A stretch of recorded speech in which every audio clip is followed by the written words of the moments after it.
Greetings, loved ones. Hello, everybody. How about that beach episode? It was a fun beach episode where nothing bad happened. Nothing bad happened. Everything was fine. It was super great. I think we can all agree. We're just going to do a couple talking points before we start digging in on our questions. And then, as per usual, we'll be opening it up for open question time. We're probably going to have a pretty big open question time today. We're going to be riffing for a lot of this. But, round 2 of the Great NPC Battle Royale of 2021 started today. Yes. The winners from round 1 were Lorelei, Verity, Celica, Boots, Pelican, Mia, Alasha, and Soren.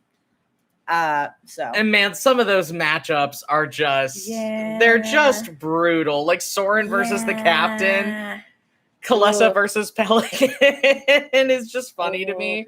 Because we're not going to go too into like how the polls are doing right now because we don't want to skew it, but it has been very funny that like Pelican beat Defiance's ass in the first round and now he is getting his ass beat to like a similar tune.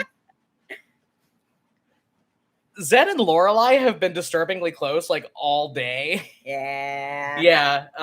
So there's a lot of stuff's happening. But yeah, we're very excited about that. So make sure you go cast your votes on that. Votes close next Monday. Quarterfinals are next week. Like we said, whoever wins the tournament, it's going to be several weeks out from the end of the tournament just because we have to wait for turnaround on some certain things, but whoever wins is going to get a very special surprise focused on that character.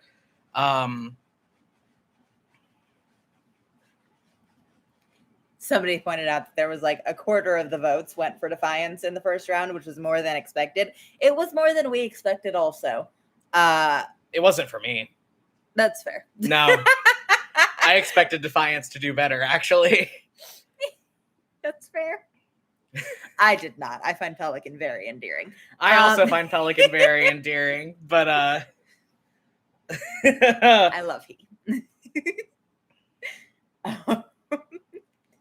Yeah, somebody said they had to choose between Celica and Fen. Homophobic. Yeah.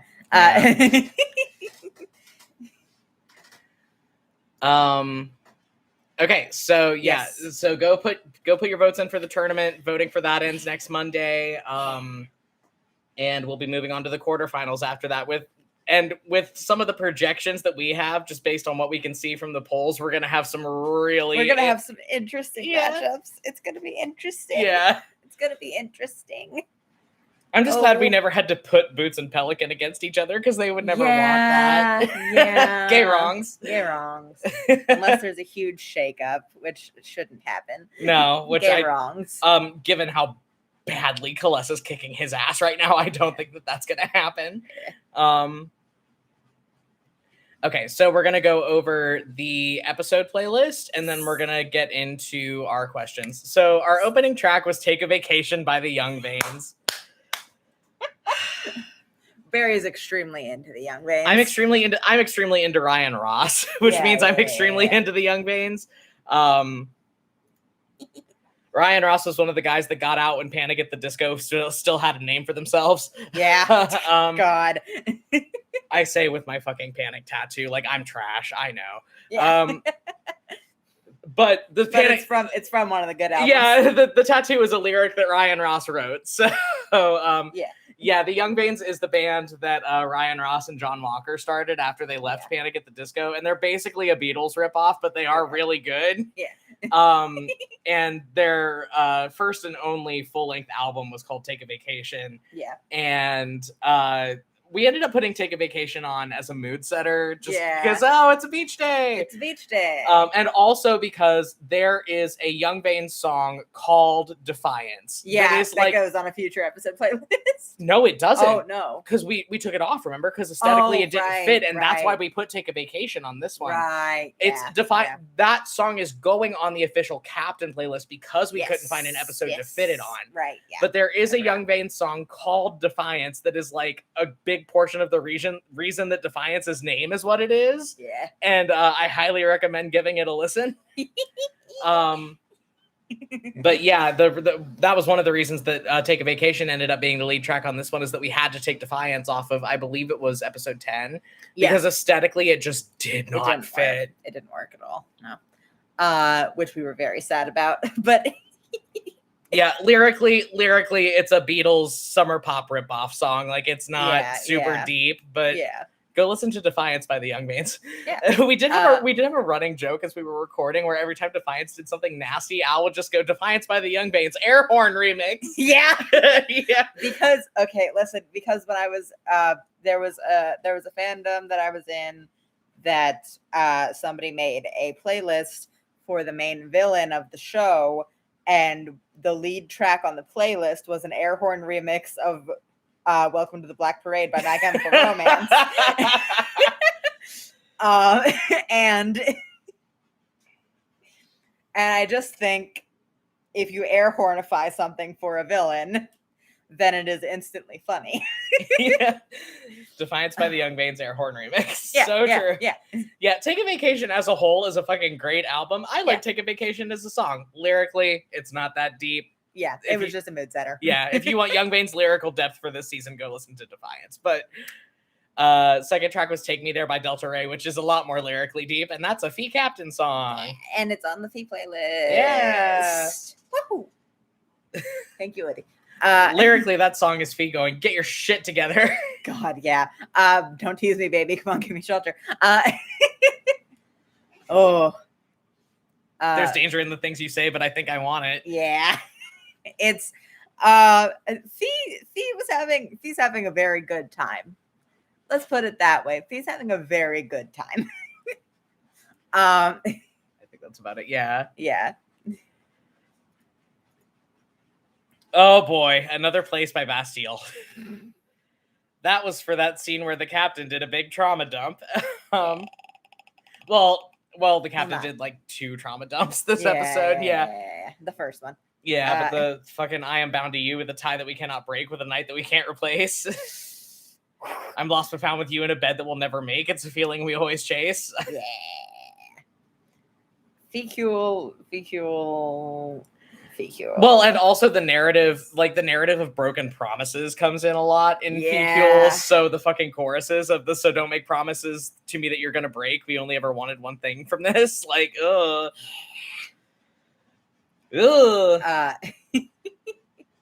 Wonder what we could be living in another life. Catch us in the mirror, and it looks a lot like love.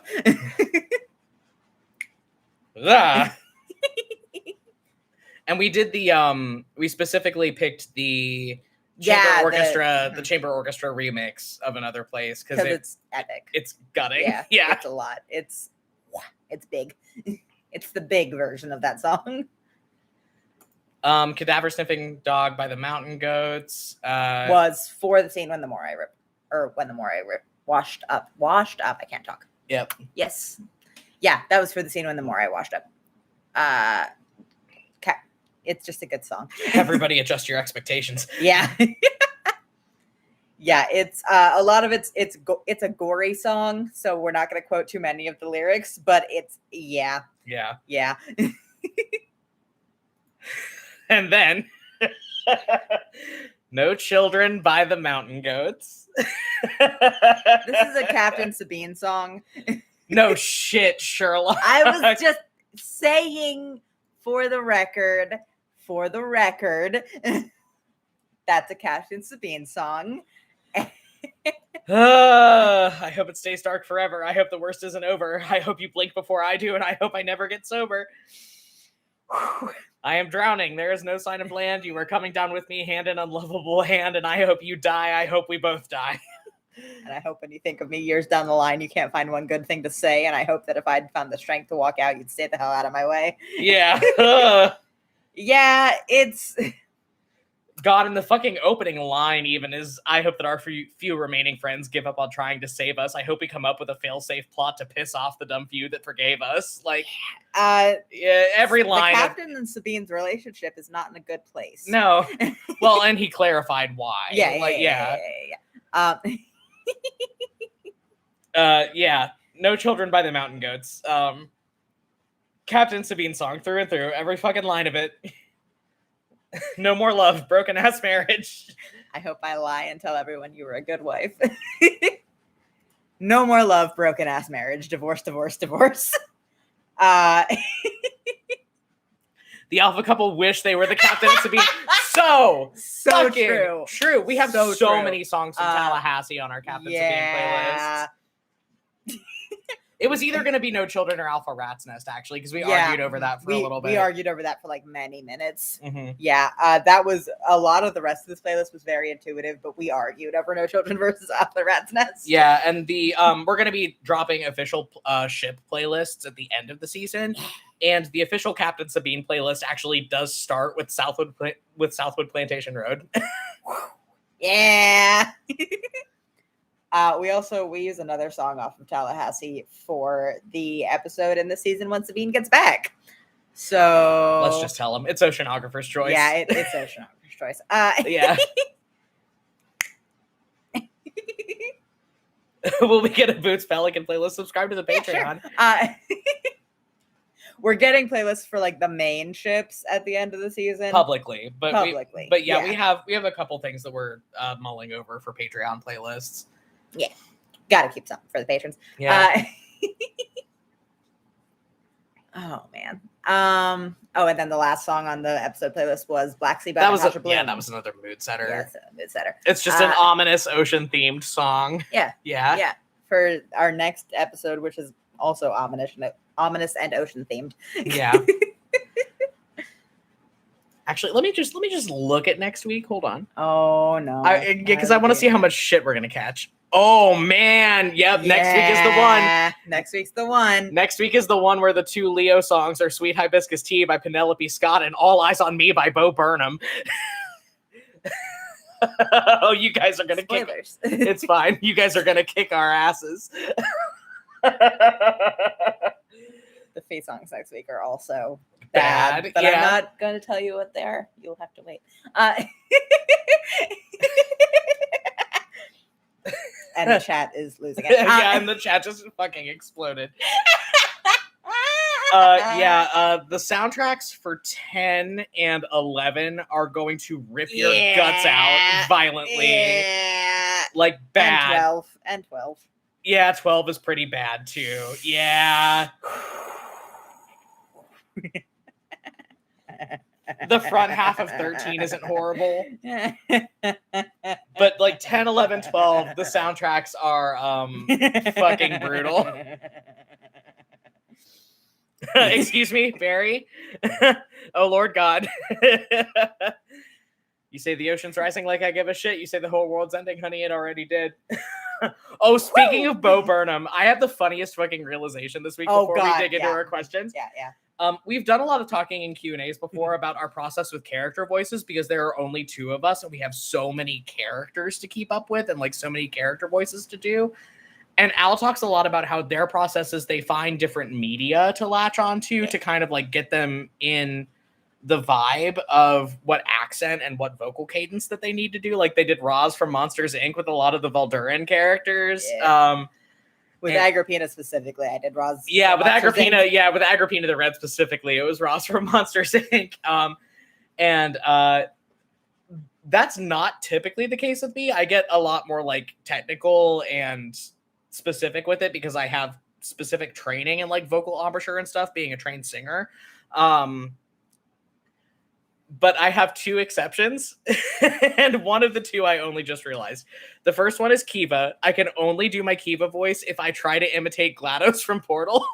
Yeah, and it's very funny. Like when either of us try to do the Kiva voice, we just do GLaDOS lines until we get in there. And then I didn't realize this because we haven't seen Moreland in a while. But I've been doing the Moreland voice for a lot of pitches because when we're pitching scenes and things to each other, we'll do our character voices to kind of like see if things go through all right. Yeah. My Moreland vocal posture 100% is just the evil voice from Welcome to the Internet. And like, I didn't think about it because at the time that we conceptualized the character and at the time that I started with his character voice, like, Inside wasn't even out yet. Yeah. But it's that's what it is. Yeah, well, because in our pitch meetings, like, I find myself before I, like, do my pitch lines being like, internally, could I interest you in everything all of the time? Like, yeah. But yeah. Welcome to Australia. Have a look around. Anyway. But yeah, so it's I do that for every character voice, but for Barry, it's just for Moreland and Kiva. I was going to say, for Moreland, it's could I interest you in everything all of the time, and then for Kiva, it's how are you doing? I'm a bed sheet. Oh, good. My sarcasm made it into the sheet. Yeah. Can you tell we've done this a few times? Yeah. Anyway, our questions this week. Yikes. How common is it for something like youth situation to happen in the Zephyr Isles if minors are orphaned and go into the state service? Do they lose their names 100% of the time? Use particular situation. I don't think it's the first time it's happened, but it's highly uncommon. Yeah. Because Zephyr Isle Society and like state service is as old as Zephyr Isle Society, pretty much. Is old. It's been around for many millennia. So like, yeah, I think use situation just by rule of numbers and probability like has to have happened before. Yeah. But like the amount of people that do what youth parents did is very small, and the amount of people that leave state service is even smaller. So it's a fraction of a percent. So yeah, it's not common at all. In fact, like in I would say the several generations of people that we were talking to, I would say that use probably like one of maybe a couple, like one of maybe like 2, 3, 4 people that had happened to. Yeah. And as far as minors that are orphaned that go into state service because they don't have anywhere else to go, losing their names, it's not a perfect system. It's not a perfect system. That has long-lasting psychological implications on those kids. But again, they are free to leave as soon as they reach the age of majority. Some of them do, most of them don't. The same is true for like adults that willingly join the service, although that's very rare. But we like, as we said, it's a path to citizenship. If you want to become a Zephyr Isle citizen, you can join the state service. But that's the rule is when you join the state service, you don't have a name. Your name is your job. Yeah. Because it promotes impartiality and our other question. Everybody's favorite beach activities. Go. I think Leo's was what we saw him doing, which was napping on the beach and being left alone, preferably with a Mai Tai. I think Fee is also a solitary beach bum. She just likes to swim. She just likes to chill out, read a book, hang. Yeah. I feel like Yu's the one that likes beach sports. Like she's the one that you'll find playing like beach volleyball and like, which we got into in the episode. Yeah, and like horseshoes and shit. Yeah, like because she's just stupidly competitive. So true. Doc, we saw doing her favorite activity, which is reading. Yeah. Reading alone, not being bothered by anyone. Yeah. Glasses. We should say Glasses was diving for seashells and not doing anything weird. Yeah. Well, he could breathe underwater. Yeah. I mean, he might have been down there harassing some barracudas. We don't know. Like somebody said, would you call Captain Epic Divorce Man? He's not technically divorced. He's not technically divorced. Which is the whole source of the conflict. Yeah, they are still married. We can make divorce jokes, but the captain is not. Yeah.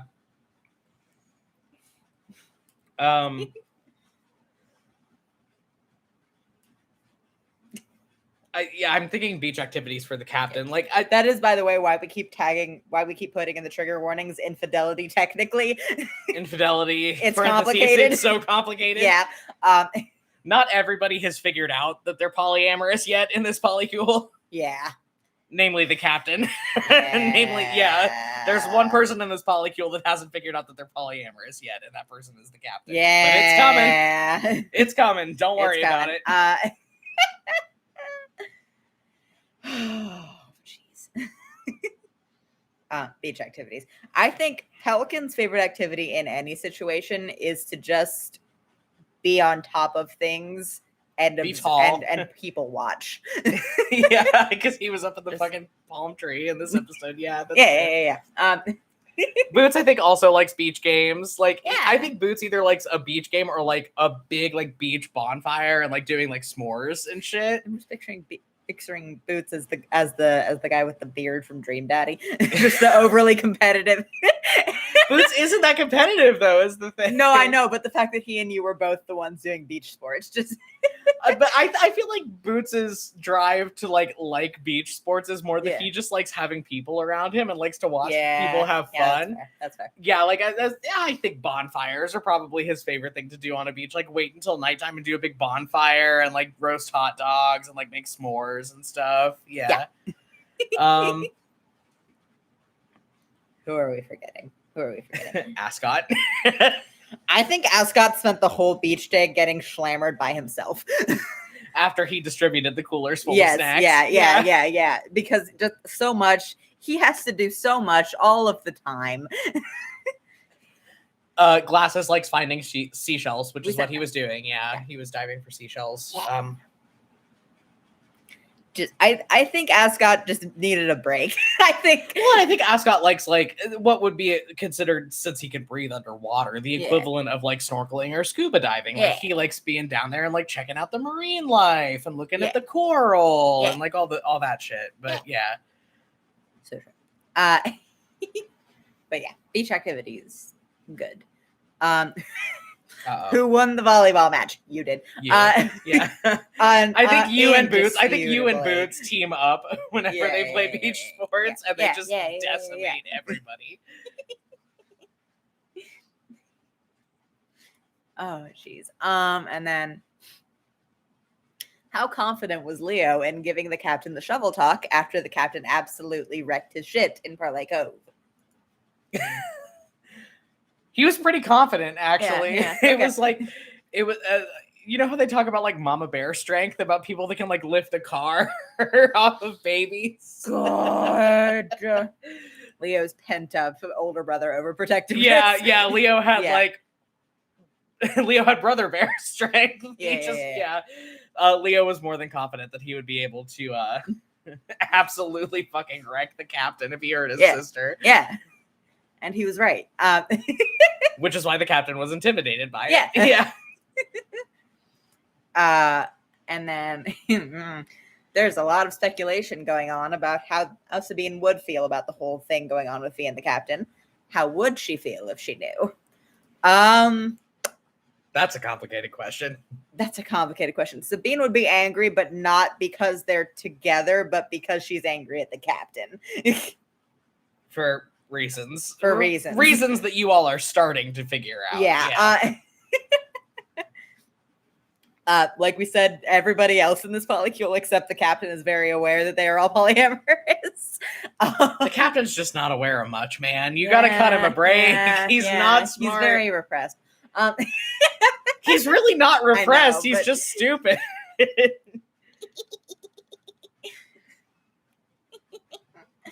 But I think if it was anyone but the captain, Sabine would be way more okay with it. Sabine would have been more okay with Fen than she was with the captain. No, stop. Anyway. Somebody said the captain's a himbo. Yeah. Well, before I would have argued, because we actually did have is the captain a himbo argument. We had it like 4 times. My argument was always like, while we were developing him, that he's not kind. And then like that changed. And that changed as soon as we started playing him. Yeah, because he's like fundamentally a really good person. Yeah.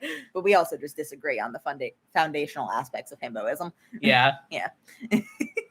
Which my opinion, which is the correct one, is that all you need to be a himbo is to be hot, stupid, and respect women. If your definition of himbo counts out Luke Skywalker, you're wrong. Well, my definition of himbo is hot, stupid, kind. Yes. So, yeah. Oh, jeez. Yeah, I'm right. Thank you, says the chat. Yeah, my initial argument was that the captain was too much of a bastard to be a himbo, because he is a little bastard. And that hasn't changed since his character inception. Yeah. But somebody said, I feel like kind and respect women go hand in hand. I know a lot of mean people that also respect women. I know a lot of mean people that also respect women. Yeah, and the captain originally was supposed to be a lot meaner. Yeah. Himbo course. Himbo course. Yeah. That's what it is in our household 24/7. Himbo course all the time. See, whereas like by your definition of himboism, I am a himbo, but by my own, I am not. Bad. Because I'm not kind. Yeah. Oh, and then somebody said, how do the fleet's distress signals work? I don't know, because I'm stupid. Please enlighten us. I don't know. Glasses invented them. So they're a relatively new presence in the fleet. Essentially, every ship has a unit in the captain's quarters that is that little black box with the mirror on it that they can use to send out a distress signal. It goes out to every fleet ship within a certain radius, and then it sends a sending spell to the master unit, which is in the captain's quarters on the ship. So theoretically, the captain gets all of the distress signals that are sent out, and then whatever fleet ships are within, sailable radius to go provide help also get it. But that has not been the case, as has been discussed in the previous couple of episodes. And then we don't know why that's happening. We don't know why that's happening. We don't know. Could be anything. And that is all of our pre-submitted questions. So open forum. We're gonna riff. Yeah.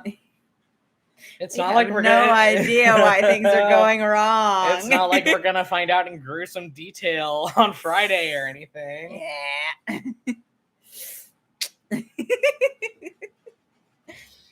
Oh no. But yeah. How would Sabine feel?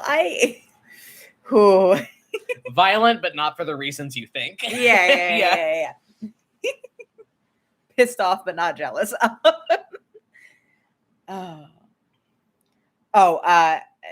We were saying we don't know what's going wrong with the distress signals, but we'll find out on Friday. Is this week's episode going to have a big capital letters? Please read the content warnings. Oh yeah. There's an on-screen murder on Friday, and we're putting that in trigger warning. Yeah. So it's like but it. Yeah, the next like 3 weeks. Yeah, like next 3 weeks. Bad. Yeah, the next 3 weeks. The next 2 weeks. Read the content warnings. Read the content warnings for both of the episodes. I mean, read the content warnings all the time. Yeah, read the content warnings all the time. But because we never. But 12 is okay. You don't really need to. 12 is okay. Yeah. 13, you need to read the trigger warnings. Yeah. But the next few weeks are stuff's happening. Stuff's happening all the time. But yeah, this week certainly is a all caps read the content warnings. Yeah, I would say probably 10, 11, and 13 are going to be our ones where we're like, fucking read the content warnings. Yeah. Fucking read the content warnings. All I can think of for the inside of Sabine's head is a mashup of No Children and In the Middle by Dodie. Fuck. Sabine finds out about Fee Captain and goes, "That's horrible." Bad. Wait, is it? Yes, yes, it is. It's bad, but no. That.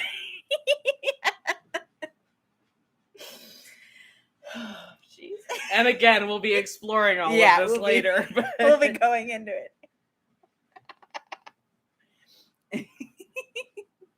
But yeah, the next few weeks are a lot of stuff happens in the back half of the season. a lot of stuff happens in the back half of this season. Just a lot of things.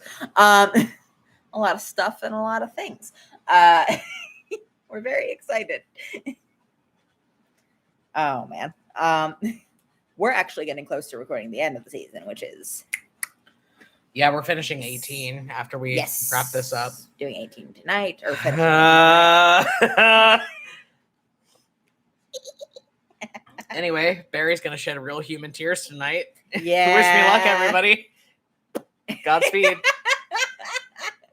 Last week I missed my husband, I said. This week, Space Cowboy. Yeah, somebody said Sabine, like, I like you and I loved him, hand in unlovable hand. Yeah. You have no idea. You have no idea. I have been pitching as soon as we put out a Fecule playlist, the first Sabine song on it is in the middle. Could be weird, but I think I'm into it. Oh. Very excited for that playlist also. I like Fecule. It was important to me that we got the whole speech that Fee gave this week. Just because it was important to me from the beginning to like play her as very explicitly polyamorous, and being able to go into it this week was important. And like the fact that Sabine, while not physically there, is involved in the beginning steps of Fee and the captain's spirit. Yeah. Well, and honestly, I think that big speech was kind of the captain's first like wake up call of being like, oh, you could do that. Oh, this is a thing that could happen. All right. Yeah. Even though like he's not at the all right portion of that yet because they have been trying to kill each other for 15 years, but but yeah, I was excited to get that speech, and also it's a big demonstration of Fee's character development, and like the point where Fee is at, where she stopped making apologies for herself, which is really important to me. Yeah, just because a lot of like where Fee's character arc started out with, she was very much trying to make herself take up less space, and playing her moving away from that has been very good. So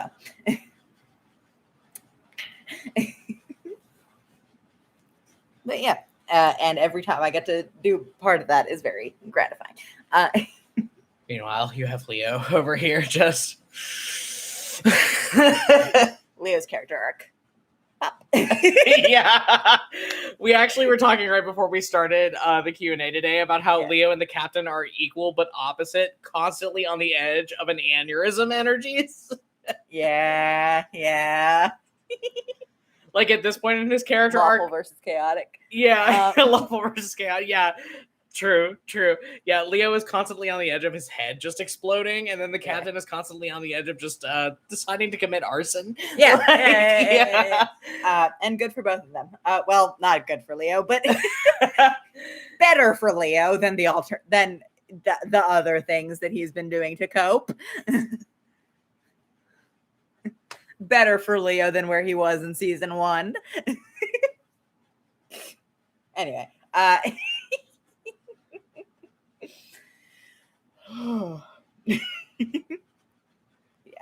the back half of the season it's a lot. Again, if anybody has any questions, just go ahead and drop them. Yeah, we got through those a lot faster than I thought we would. Whoops. It was not a plot-heavy episode. No, yeah, well, because initially we conceptualized it as not being plot-heavy at all. Yeah. There wasn't supposed to be a lot of plot in this episode. It was supposed to be all character development, and then we realized that we weren't going to be able to fit the beginning, or that the beginning of them going after the Moray wasn't going to fit well at the beginning of the next episode, and it was going to flow better if it was at the end of this one. So it was like, well, there goes our filler beach episode. Yeah. There it goes. Goodbye. And it was a whole thing. But yeah, we had a lot of fun with the episode. We had a lot of fun with the character development that was going on. Stuff's going on. Or stuff's popping off. The reason that the cat was the catalyst of the whole thing was that we had forgotten that the cat was there for a couple weeks. Yeah, the cat needed to appear again because we didn't have time to fit him in the last couple episodes. The cat makes an appearance every 3 weeks. Just to reassure you that the cat is fine. Oh, the cat's fine. Yeah. He's living his best life. Yeah, but the cat's having a great time.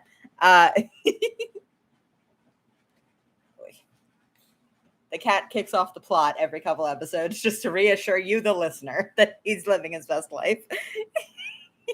Oh, yeah, that's right. We got Ascot's backstory this episode, too. I forgot about that. Yeah. Does Notice of Delinquent Repayment have his own blankie on the ship somewhere? Yes. In Glasses' room. I think he has one in Glasses' room and one in Boots and Pelican's room because he likes boots, too. Yeah, he does like boots.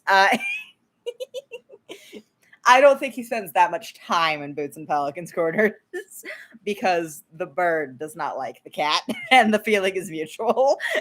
They give each other space. They have a tentative agreement happening. Yeah. Which is very funny because the bird is like fully sentient and has a mind thoughts and opinions. That is, thoughts and opinions that are verbalizable to a human. And the cat is a cat, and they see each other as equals, and it's very funny. It's just, mostly because the cat could take that bird out if he wanted to.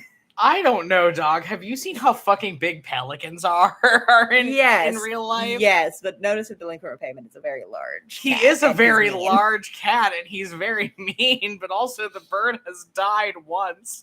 Clearly. That's true. You know what? That's true. It's Rocket Tag all over again. Just who gets the first shot in. Yeah. But yeah, we love this energy for the cat of just running around on an island. Now you listen here, you mangy beast. Yeah. And he's right. But yeah, we had fun with that, with the cat being the catalyst for the plot.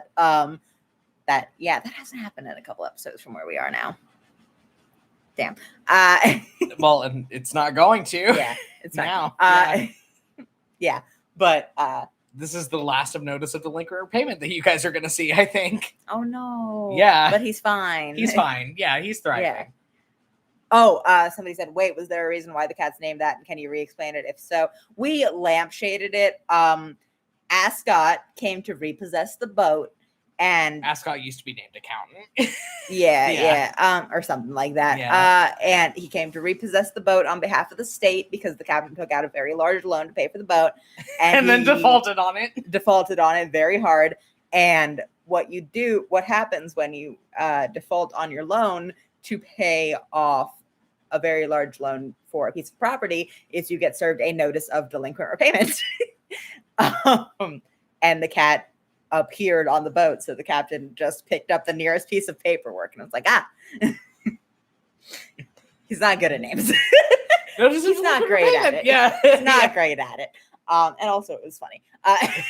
So it's funny. They kidnapped Ascot and then named the cat after the paperwork that Ascot brought with him. Yeah. But yeah, that was the reason for the cat's name that we covered this episode, and we just kind of lampshaded it. So if you missed it, but yeah, Ascot was involved in a lot of like bureaucratic shit when he was in state service. Yeah. And just to make it clear, they did kidnap him. Yes, but he could leave if he wanted to. Yeah. He could go anytime he wants. He could leave. He's allowed.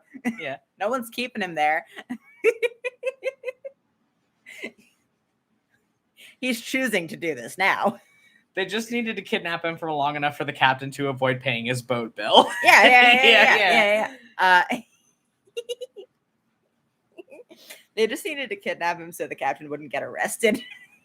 And then he added kidnapping to the list of charges against him. But that's fine. That's fine. He already has that anyway. But yeah.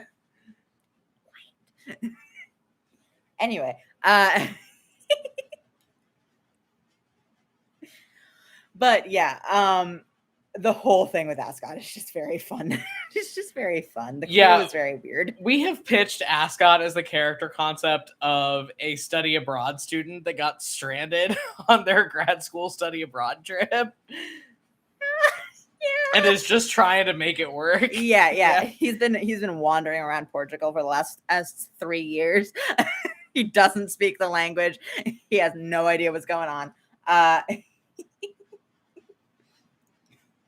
He does speak. Well, he doesn't speak pirate, but That's what I'm saying.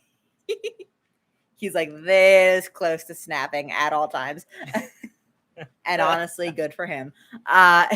I love Ascot a lot. I love Ascot, and he is just a stock NPC fucking stat block. He has an AC of 10. He's got 10 hit points. And 10 hit points. Ascot's very fun. Just to have around. He's very interesting. Because occasionally he gets just some really good lines. Anyway. Wait. Not my favorite of the members of the crew, but when he has a fun line, it's very fun. Oh man. Well, I think we can both own up to it and fucking say that our favorite members of the crew are Pelican and you. Yeah. They're all pretty up there. It's hard to choose between them. Ascot certainly is not my favorite, but that's just because he has less screen time. Yeah. Well, and Pelican ended up having way more screen time than we thought he was going to. Yeah, so, we've said this before, but like Pelican is just shockingly charming. It shouldn't have been shocking because he does have max charisma, but like finding out how that max charisma worked was really it was very interesting. Because we just didn't expect him to be like that.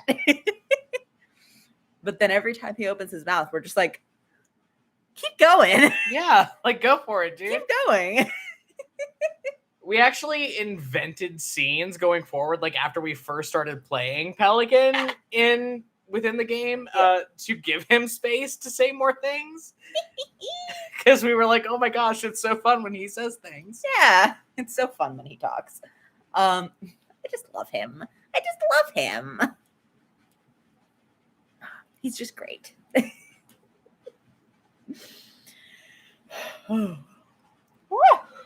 Stop. You stop. You yawned first. Yawns are contagious. Anyway, but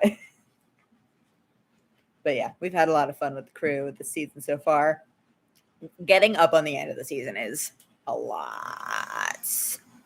Yeah. It's a lot. Yeah. Like a lot. A lot of feelings going on as we record episode 18. Just a lot going on. Because we have 18, 19, 20, 21. Yes, the season also has 21 episodes. Yeah, every season, as far as we know, this campaign probably is going to have 21 episodes, unless something disastrous happens. I'm hypothesizing because I'm a pessimist that season 3 is going to get out of hand and we might have to have a couple extra episodes. I think we might have to have 2 finale episodes, but but we're not quoting anything on that yet. We're not. We have projected 21 episodes in every season this campaign. And whether that's what happens with season 3, it's a mystery. But yeah, this season has 21 episodes. Like, we're far enough. We're close enough It's to the gonna end. happen. That's like, Yeah. yeah. A couple of them are going to be fucking monsters. We're not going to lie to you about that. Like, somebody said season 3 should have extra episodes to have Kimberl be a little bit silly. Bold of you to assume that season 3 doesn't already have episodes for Kimberl to be a little bit silly baked into it. Yeah. Seems like you're making some assumptions about season 3.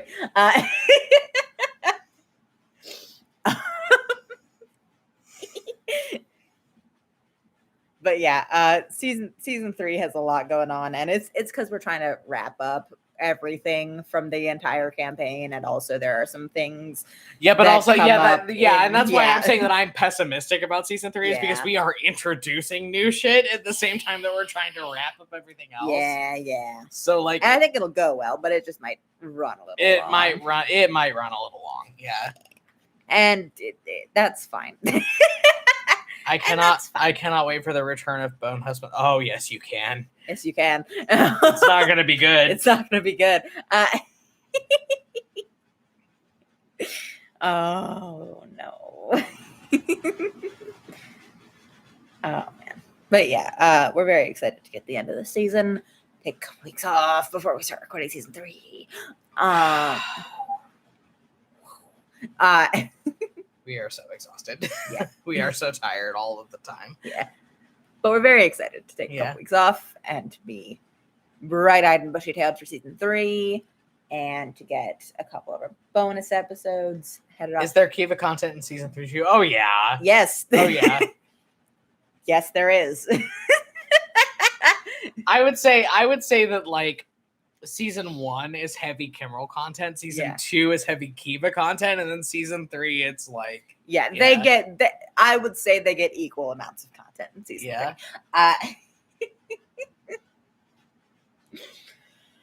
Oh jeez.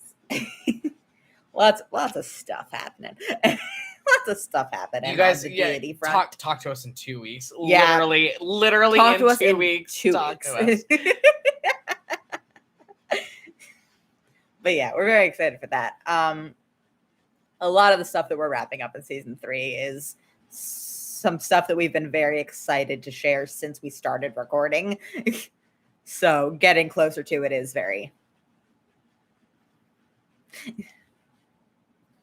Yeah, and I mean, like, we've been having some anxiety about over our, like, end game visions and everything too, but I think that's just part of making a story and putting it out into the world. Is you just you make it and you put it out there, and what happens. Yeah. Sorry, we're getting maudlin because we are looking over our plans for season 3. We think the endings that we have lined up are natural endings for the character arcs that we set up. So, and they're very satisfying for both of us personally. So yeah. So we're having fun. We're having fun, and that's what matters. But yeah, yes, Kimberl and Kiva content. There's a lot of it. You have no idea. You have no idea. You have no idea. Yeah. But yes, we're very excited for season 3. We're very excited for the wrap up of season 2 because a lot of things are. I'm not excited for the rest of episode 18 because we have to record it tonight. The wrap up of season 2 has a lot of things. A lot of things are in it. I missed my husband, I said. We're very excited. Rather than an air horn remix, it's just that fucking TikTok audio of the person playing bad recorder over the chorus of My Heart Will Go On. That's where I'm at right now. Yeah. Yeah. Yeah.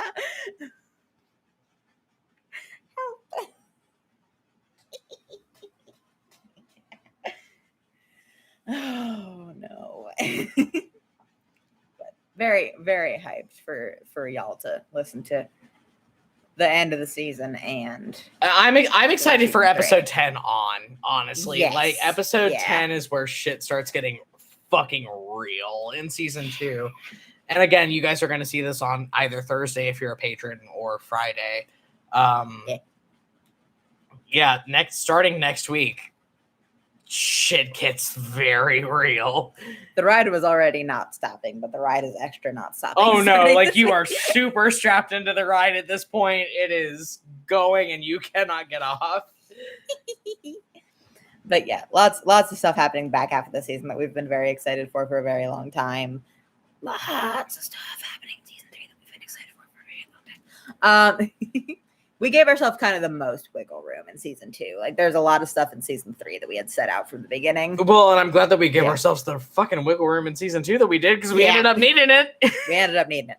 But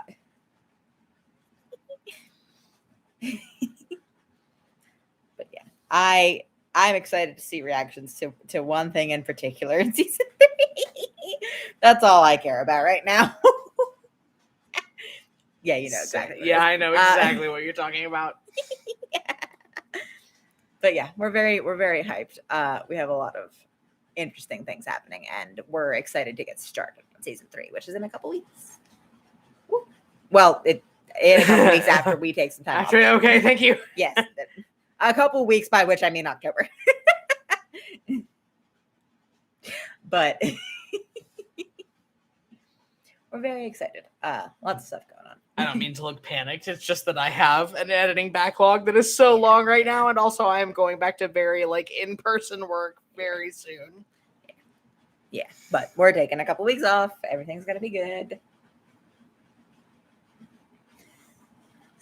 Somebody asked what evil deeds we had done, and then someone else said, when we get deep Kimmerl and Kiva lore in season 3, I'm gonna cry over a gay bone and a cloud. You're not gonna cry over a gay bone or a cloud, is the thing. Now that was just a meanly cryptic. No. That was just a mean level of cryptic. No, you're not. Anyway. Oh, fine. Do you want me to clarify? You're going to cry over what the gay bone and the cloud used to be. Hey. Done. Stop doing that. Done. Anyway. We're very excited for the Lord drop. Oh, man. Okay, but yeah, 10 minutes left. If you guys don't want to, if you guys want to ask us any questions that aren't going to bring our podcast, that would be great. God. No, keep dropping hints, Beryl. No, I won't. No more hints. No more hints. Broken ass podcast. So true. When does season 2 end? Let me look at the spreadsheet. For us in September, for y'all, the finale goes up. I have a spreadsheet.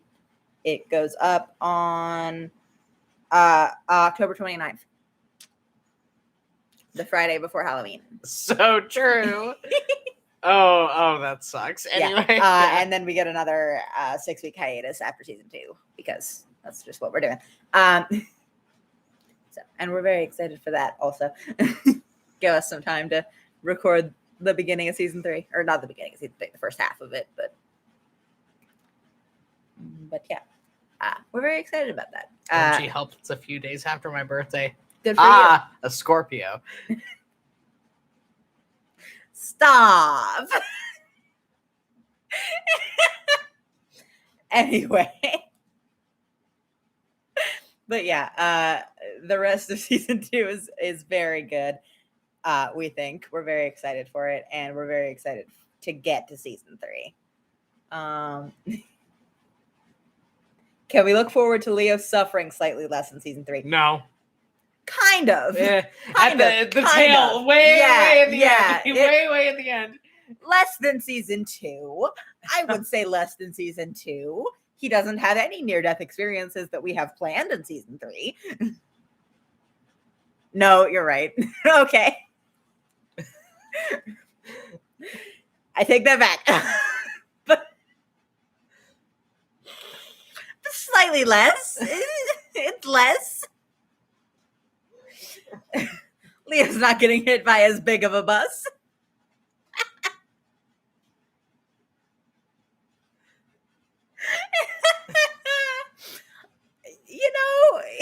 Hey, Al, I direct you to our season premiere session, please. Shut up. That's not a near-death experience. It's fine.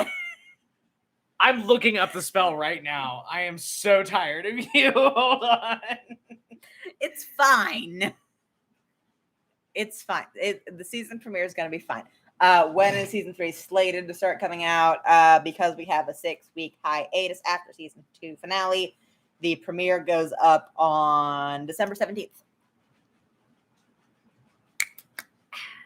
But yeah, season 3 starts going out in December, and if it is 21 episodes, that's a big if. If it is 21 episodes, it ends in May of 2022.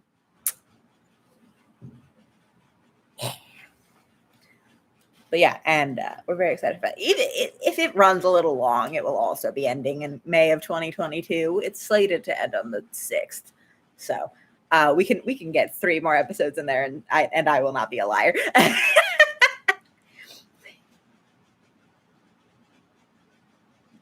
Okay, it's not a near-death experience. It's just a severely traumatizing experience. I looked up the spell, but yes, thank you. Are we still planning on doing that campaign too? Yes. Yes, it's gonna be a lot longer hiatus and much longer episode release times because Barry's going back into the machine. Yeah. So we're still planning on doing campaign 2. We're gonna do a 10-week hiatus between campaigns, and we're planning on releasing episodes bi-weekly for campaign 2, but they'll be like 2 hours long. 2 hours plus. So it balances.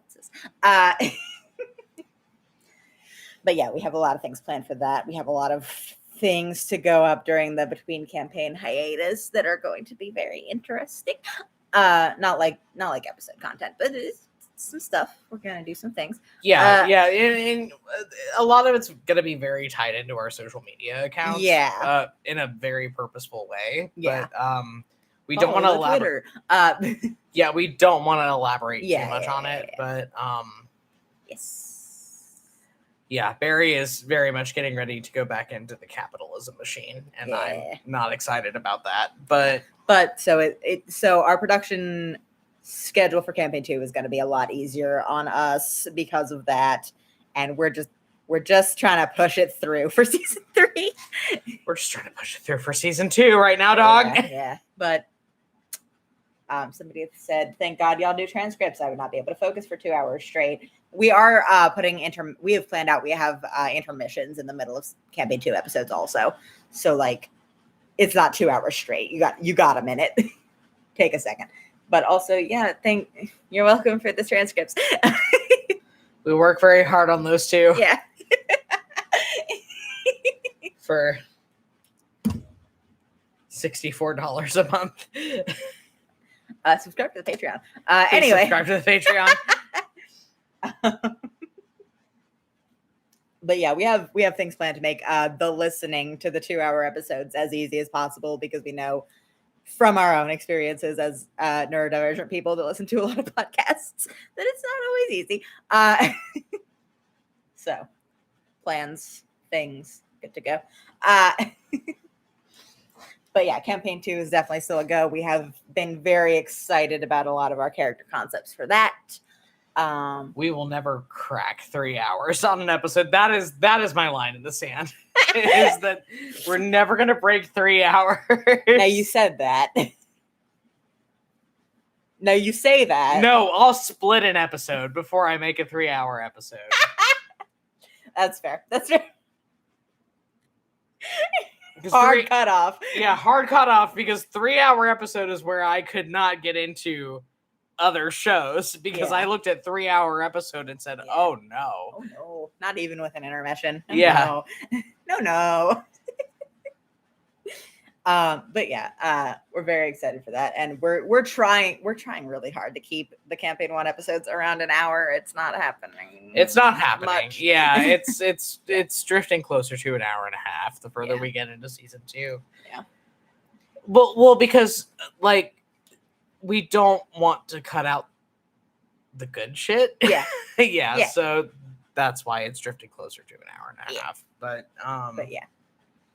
Hard line in the sand for 3 hours for everything going forward. Everything. No, nothing goes over 3 hours. Nothing goes over 3 hours. Ever. And if we break that promise, you have permission to guillotine us. Yeah. Come to our home. Yeah. Come to our home. 3-hour episode is where you start matching LOTR and length, and you don't want that.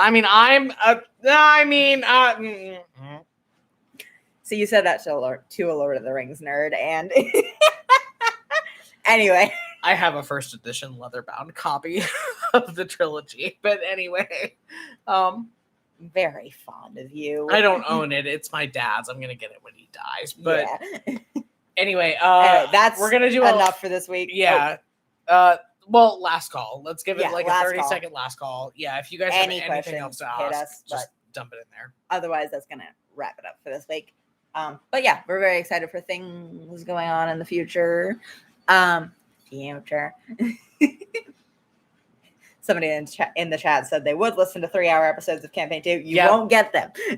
You won't get them. You will not get them. You might get 2-hour, 45-minute episodes, but 3 hours. That's our line in the sand. Line in the sand for 3 hours. No.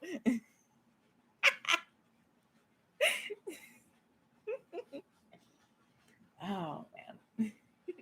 But yeah, we have some fun multimedia ideas for that. We have a lot of things that are going to go on in season 3. We're rhapsodizing a lot about the future stuff because there wasn't a lot of plot in this episode, but that's not going to be the case the next couple weeks, buddies. It's not. But yeah, we're very excited to wrap up the season the closer we get to it. Mostly because we're just so tired. We want to take a break. We're both very tired. Free range podcasters. We enjoy what we're doing so much. We love telling the story. Yes.